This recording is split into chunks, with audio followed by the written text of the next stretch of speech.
முன்னாள் முதலமைச்சர், முன்னாள் எதிர்க்கட்சி தலைவர், புரட்சி தமிழர் அண்ணன் எடப்பாடியார் அவர்களுடைய 72வது பிறந்த தினத்தை சீரும் சிறப்போடு மகிழ்ச்சியோடு நாங்கள் கொண்டாடி கொண்டிருக்கின்றோம். அவர் பூரண நலத்தோடு நீண்ட நாள் வாழ்ந்து இந்த தமிழக மக்களுக்கும் அனைத்து இந்திய அண்ணா திராவிட முன்னேற்ற கழகத்திற்கும் சிறந்த வழிகாட்டியாக இருக்க வேண்டும் என்று நான் இந்த நேரத்தில் நான் தெரிவித்துக் கொள்கின்றேன்.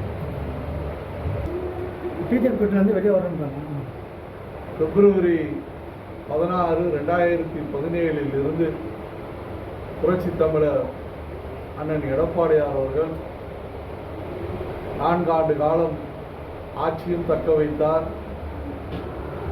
அதன் பிறகு 5 ஆண்டு காலம் அனைத்து இந்திய அண்ணா திராவிட முன்னேற்ற கழகம் என்ற பேர் இயக்கத்தை புரட்சி தலைவர் எம்ஜிஆர் உருவாக்கிய இந்த பேர் இயக்கத்தை புரட்சி தலைவி அம்மா கட்டி காத்து வளர்த்த இந்த பேர் இயக்கத்தை சீரும் சிறப்போடு இன்று வரை வழிநடத்தி சென்று கொண்டிருக்கின்றார்.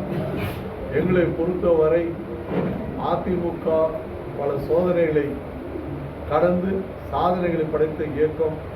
புரட்சி தமிழர் அண்ணன் எடப்பாடியார் அவர்களும் 2017 தொடர்ச்சியாக சோதனைகளை தான் சந்தித்துக் கொண்டிருக்கின்றார்.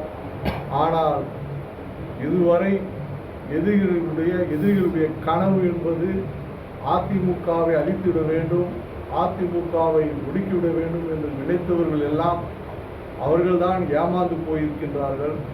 அனைத்து இந்திய அண்ணா திராவிட முன்னேற்ற கழகத்தை பொறுத்தவரை ஒரு ஃபீனிக்ஸ் பறவை போல மீண்டும் ஒரு மிகப்பெரிய வெற்றியை புரட்சி தமிழர் அண்ணன் எடப்பாடியாருடைய தலைமையிலே நிச்சயம் நாங்கள் வென்று காட்டுவோம்.